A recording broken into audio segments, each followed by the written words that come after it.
Scène de panique à l'arrivée des troupes communistes. Nous sommes à Saigon, capitale du Sud-Vietnam, le 30 avril 1975. C'était le drame, la détresse d'une quantité de gens qui savaient très bien ce qui allait survenir avec l'arrivée des forces nord-vietnamiennes et qui étaient condamnés à rester sur place.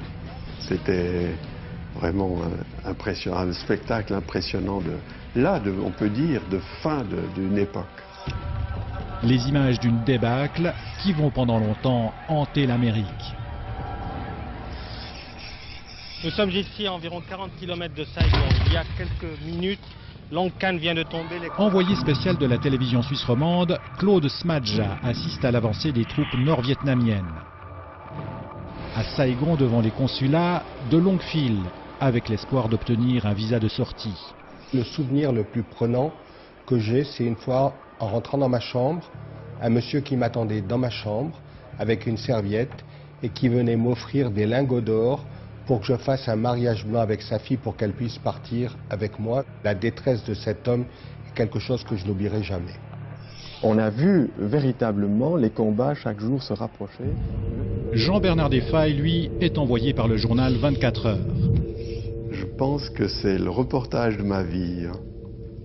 De ma vie. Ça, j'en ai encore maintenant des frissons dans le dos.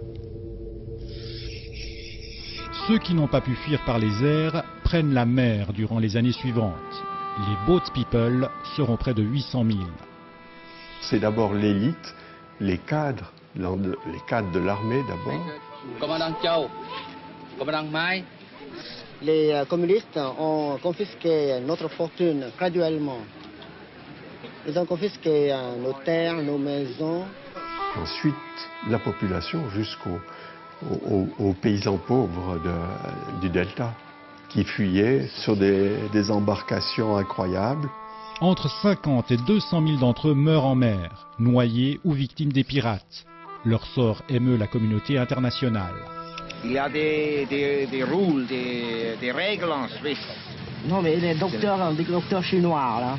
Alors, il lui faut accepter n'importe quel travail en Suisse, naturellement. Ah, il est d'accord. Il est d'accord.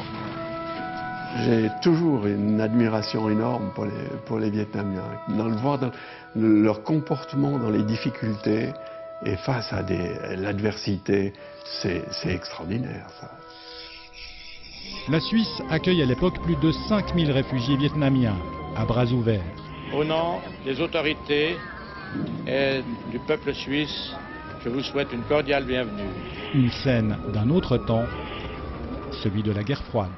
Le monde bipolaire était un monde simple et facile à gérer. L'époque où un pays, ou deux pays, ou même trois pays pouvaient dicter une espèce d'ordre planétaire, cette époque est révolue.